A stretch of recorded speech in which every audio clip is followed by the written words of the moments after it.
En ce moment, sous les forêts de Pologne, il y a un train qui est porté disparu depuis 80 ans. En 2015, deux chasseurs de trésors ont affirmé l'avoir trouvé. Le gouvernement polonais en était sûr à 99%. Des gardes armés entouraient le site. Le monde a regardé alors que des excavatrices creusaient de plus en plus profondément. Mais quand ils ont finalement percé cette chambre scellée, quelque chose les a fait s'arrêter net. Pas à cause de l'or, pas à cause d'un trésor, à cause de ce qui ne devait pas être là. Et soudain, les responsables ont tout arrêté. Pas de photos publiées, pas d'interviews autorisées. Des travailleurs ont commencé à disparaître du projet. Même Fox News s'est demandé pourquoi ce silence. Qu'il avait-il à l'intérieur de ce train qui a transformé cette chasse au trésor en quelque chose dont personne ne veut parler? À la fin de cette vidéo, vous comprendrez pourquoi certains secrets ont été enfouis pour une raison. Imaginez l'hiver de janvier 1945. L'Allemagne s'effondre sous le poids de l'avancée soviétique. L'armée rouge pousse vers l'ouest à un rythme terrifiant. Les villes sont évacuées dans la panique. Les responsables brûlent des documents, détruisent des preuves, essayant désespérément de cacher ce qu'ils ont fait. Et dans ce chaos près de la ville de Breslau, ce que nous appelons maintenant Wrocław en Pologne, quelque chose d'étrange se passe. Les habitants aperçoivent un train comme ils n'en ont jamais vu auparavant. Ce train est lourdement blindé, entouré de gardes qui ne laissent approcher personne. Les histoires transmises de génération en génération décrivent des caisses chargées sous haute sécurité. Des centaines d'entre elles, toutes marquées de l'insigne officiel. Certains témoins affirment avoir aperçu de l'or à travers des caisses fissurées. D'autres mentionnent des peintures enveloppées des bijoux, des objets de valeur qui ne devraient clairement pas faire partie d'un transport militaire. La destination du train, les montagnes de la Chouette, une région éloignée, fortement boisée, que la plupart des gens évitent activement. Et puis, comme avalé par la terre elle-même, il disparaît. Pas d'enregistrement d'arrivée, pas de documentation, pas de survivants. Juste un silence étrange qui s'étendrait sur des décennies. En général, cela ressemble à toutes les autres légendes de guerre. Non, pendant des années, c'est exactement ce que la plupart des historiens sérieux ont cru. Juste un autre mythe né du chaos. Mais ensuite, vous regardez de plus près où ce train aurait supposément disparu. Les montagnes de la Chouette n'étaient pas juste une wilderness vide, elles abritaient quelque chose appelé le projet RIS. Entre 1933 et 1955, des travailleurs forcés des camps de concentration ont été poussés à la mort, creusant plus de 8 km de tunnels souterrains dans ces montagnes. Des chambres massives, des installations secrètes, une construction à une échelle qui défie l'imagination. Des milliers de personnes sont mortes pendant la construction. Mais voici ce qui rend cela encore plus troublant. Beaucoup de ces tunnels n'ont jamais été terminés. Certains ont été scellés en cours de construction sans explication. D'autres se sont mystérieusement inondés ou se sont effondrés. Et à ce jour, de larges sections restent complètement inexplorées, car elles sont tout simplement trop dangereuses à entrer. Donc maintenant, vous avez ce vaste réseau de tunnels cachés, construits avec du travail forcé, sous un secret absolu, situé exactement dans la région où un train blindé a été aperçu pour la dernière fois. Les pièces qui étaient Chilparas commencent à s'assembler d'une manière difficile à ignorer. Les histoires n'ont pas non plus disparu avec la guerre. Au cours des décennies qui ont suivi, les gens vivant près de Wabzik continuaient de partager des expériences étranges. Certains juraient qu'ils pouvaient entendre des machines grondant sous terre.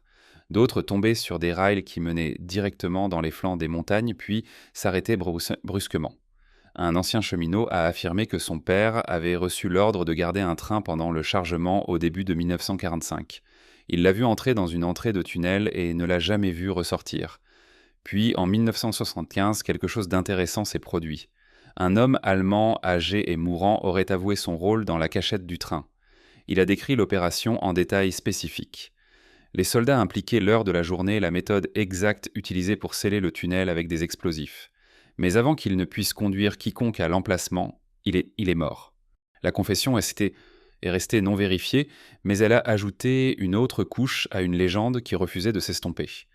Les enfants locaux ont grandi en se défiant d'explorer les tunnels abandonnés. Des chasseurs de trésors arrivaient périodiquement avec des détecteurs de métaux, laissant généralement déçus.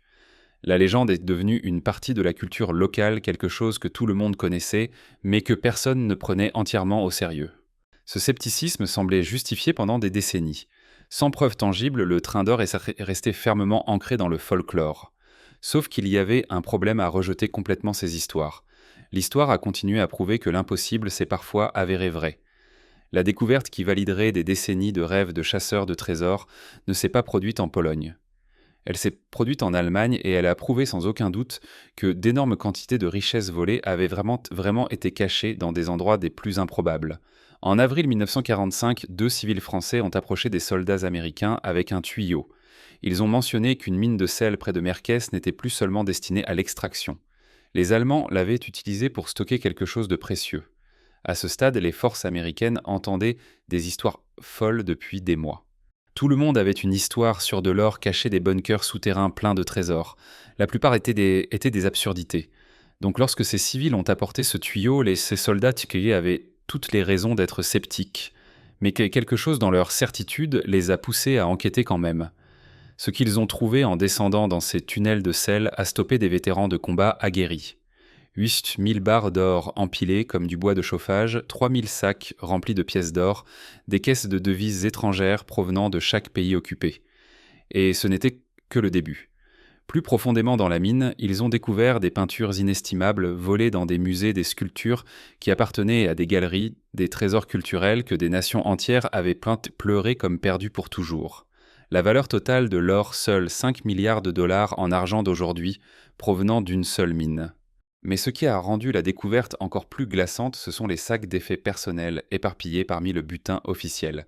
Des bagues arrachées des doigts, des montres prises, des poignets, des plombages en or extraits des bouches, des victimes des camps de concentration fondus et reformés en barres. Ce n'était pas juste de la richesse cachée. C'était du pillage systématisé organisé avec une efficacité industrielle. En quelques jours, le général Dwight Eisenhower lui-même a visité le site.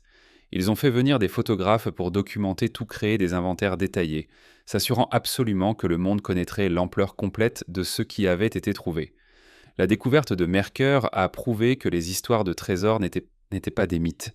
Elle a démontré que d'énormes quantités de richesses avaient vraiment été cachées dans des lieux isolés, alors que la défaite approchait. Si une mine pouvait contenir des milliards en trésors pillés, qu'est-ce qui se cachait d'autre, considérez l'ampleur de ce qui avait été volé. Les estimations évaluent la valeur totale à 580 milliards de dollars en monnaie d'aujourd'hui, et malgré des décennies d'efforts de récupération, moins de 20% a jamais été retrouvé. Ce qui soulève la question évidente, où est passé le reste ? Une partie a fini sous l'eau jetée dans des lacs alors que les forces alliées se rapprochaient. Le lac Toplitz en Autriche est devenu particulièrement notoire. À la fin des années 1950, des plongeurs ont trouvé des caisses de faux billets de banques britanniques. Cela faisait partie de l'opération Bernhardt, un plan élaboré, conçu pour déstabiliser l'économie britannique en l'inondant de contrefaçons parfaites. La fausse monnaie était si bien faite que même les responsables bancaires britanniques avaient du mal à la distinguer des vrais billets. Mais alors que la guerre tournait et que la panique s'installait parmi ceux qui dirigeaient l'opération, la preuve est devenue une responsabilité. Plutôt que de laisser cela tomber entre les mains de l'ennemi, des caisses ont été chargées sur des bateaux et poussées dans les eaux glacées du lac. Ce qui rend le lac Toplitz particulièrement sinistre, c'est sa géologie unique. Le lac plonge à plus de 300 pieds de profondeur, mais la caractéristique vraiment troublante réside dans sa chimie.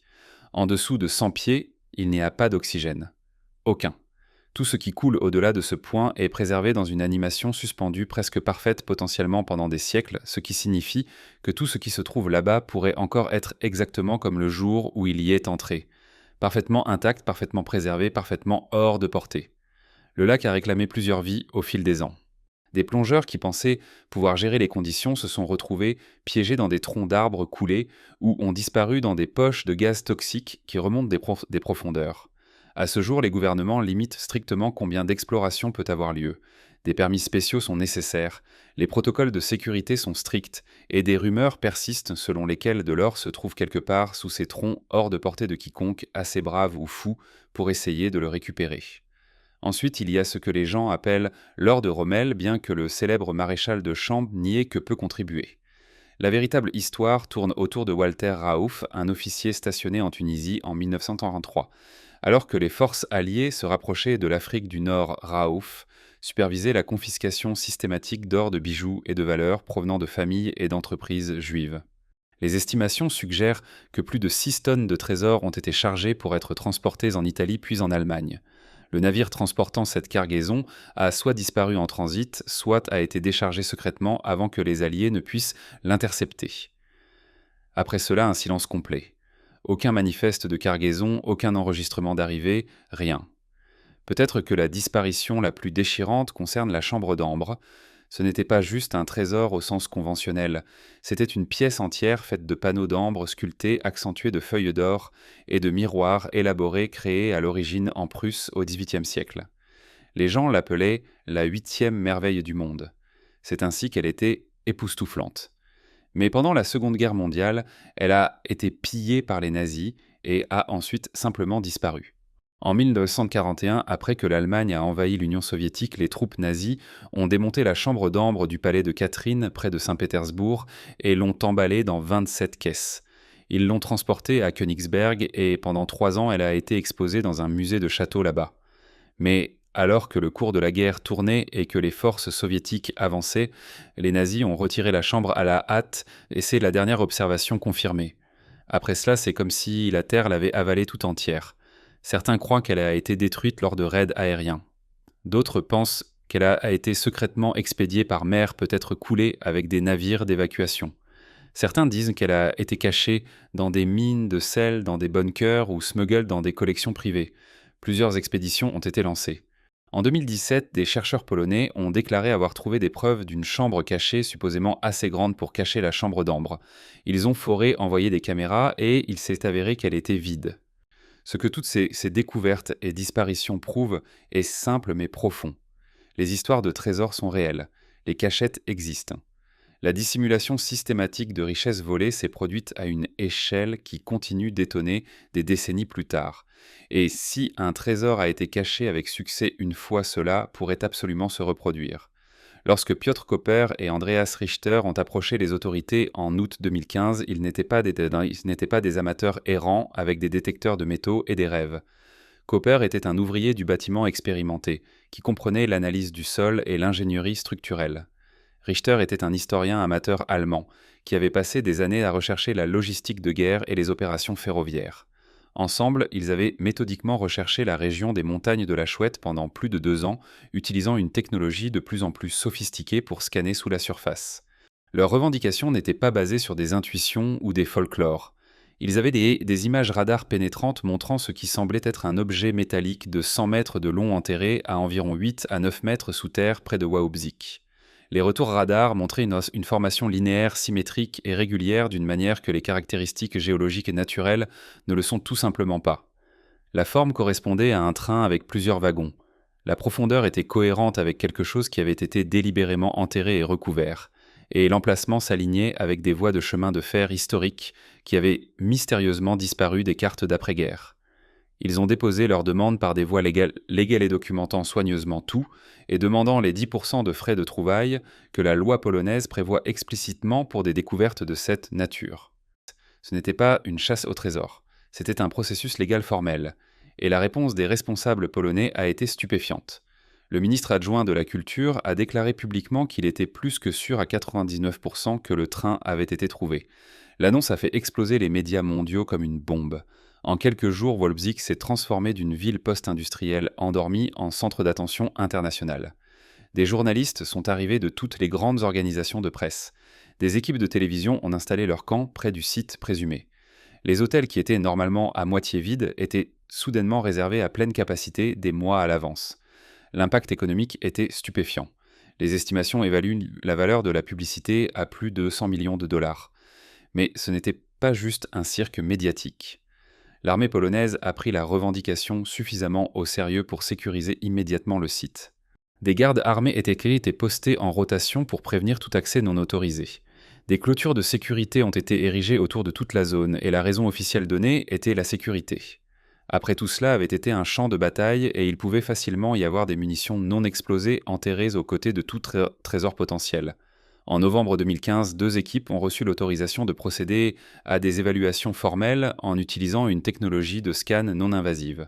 Le groupe de Koper et Richter travaillerait aux côtés d'une équipe de l'Académie des mines de Cracovie.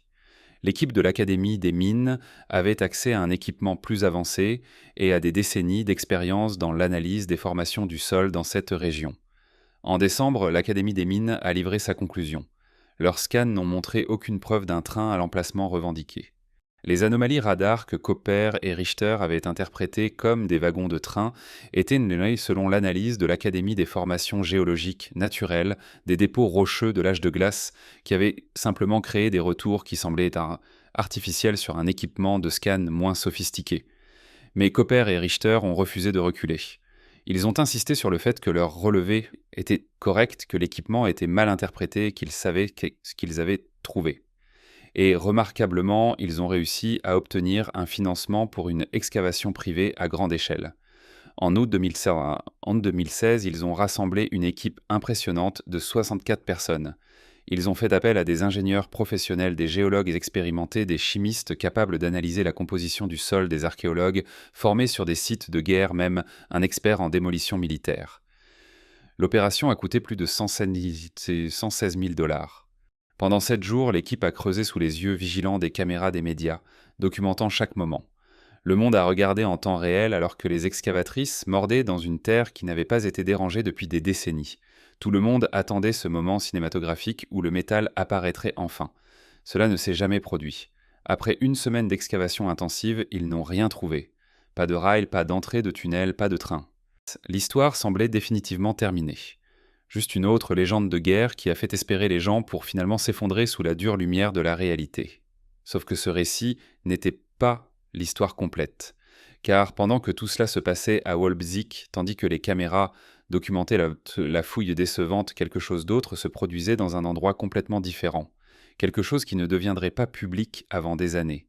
Quelque chose qui prouverait que la légende avait été vraie depuis le début. Pendant que le cirque médiatique se déroulait près de Wałbrzych, une autre équipe travaillait tranquillement dans une zone entièrement différente. Près de la ville de Lubalka, proche de la frontière tchèque, un groupe de recherche privé avait mené sa propre recherche systématique. Ce n'étaient pas des chercheurs de publicité. Ils n'avaient aucun intérêt pour des conférences de presse. Ils utilisaient une technologie d'analyse du sol par satellite avancée, combinée à un radar pénétrant le sol beaucoup plus sophistiqué que celui auquel Cooper et Richter avaient accès. Ce qui a attiré leur attention sur Lubalka était subtil mais révélateur. L'analyse des cartes ferroviaires historiques a révélé des incohérences dans la documentation d'après-guerre. Une voie de garage qui apparaissait sur les cartes logistiques de guerre avait simplement disparu de tout ce qui avait été produit après 1945. Pas redirigée, pas reconstruite, juste effacée. Mais l'imagerie satellite montrait des perturbations au sol cohérentes avec des lits de chemin de fer remplis. Quelqu'un avait pris des mesures importantes pour cacher ce fait. Ils se sont concentrés sur un talus effondré que les recherches précédentes avaient évité parce que le terrain semblait trop instable.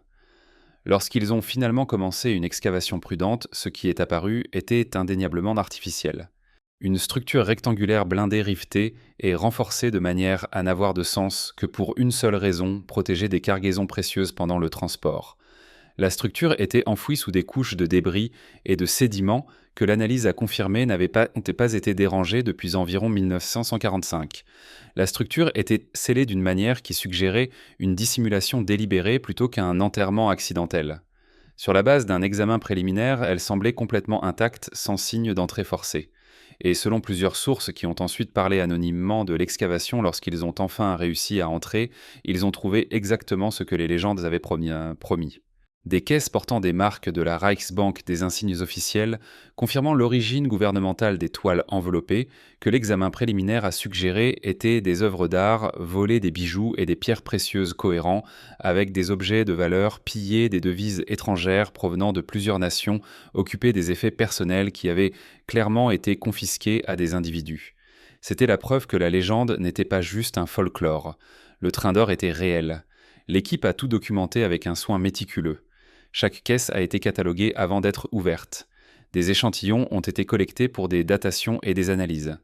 L'or et les objets de valeur représentaient à eux seuls des millions de richesses récupérées.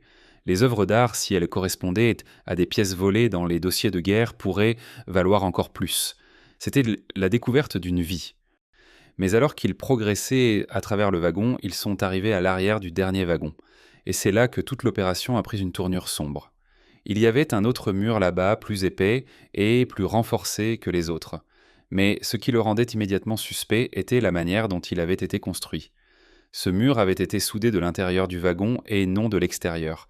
Il n'y avait pas de porte, pas de verrou, pas de poignée. Quoi que ce soit qui ait été scellé dans cette chambre arrière avait été mis là délibérément et définitivement. Ce n'était pas un stockage conçu pour une récupération ultérieure, c'était une dissimulation dans sa forme la plus absolue. Le niveau d'effort qui avait été consacré à le sceller suggérait que ce qui était caché là était considéré comme plus important à dissimuler que tout l'or et l'art dans le reste du train. Il a fallu 48 heures de découpe minutieuse et de renforcement structurel avant qu'ils puissent retirer en toute sécurité suffisamment de ce mur intérieur pour voir ce qui se trouvait derrière. Lorsqu'ils ont enfin créé une ouverture suffisamment grande pour laisser passer la lumière, la réaction a été immédiate et viscérale. Les gens sont devenus pâles. Des archéologues expérimentés qui avaient passé leur carrière à fouiller des sites difficiles sont devenus complètement silencieux, parce que ce qui se trouvait à l'intérieur de cette chambre cachée n'était pas plus de trésors. C'étaient des caisses en bois, des dizaines d'entre elles soigneusement empilées et numérotées avec une précision méticuleuse. Et à l'intérieur de ces caisses se trouvaient des vêtements civils, des chaussures d'enfants de différentes tailles de vieilles valises, avec des étiquettes fanées, des enveloppes scellées couvertes d'étiquettes en écriture allemande, des dossiers reliés contenant ligne après ligne de noms, manuscrits de numéros d'identification de notes en sténographie. Il y avait des caisses contenant des lunettes, des centaines de paires triées et organisées, des caisses contenant des cheveux humains regroupés et étiquetés, des objets personnels, qui avaient clairement été systématiquement collectés, catalogués avec la même efficacité industrielle, qui avait caractérisé d'autres opérations et ensuite cachés là où ils n'étaient jamais censés être trouvés.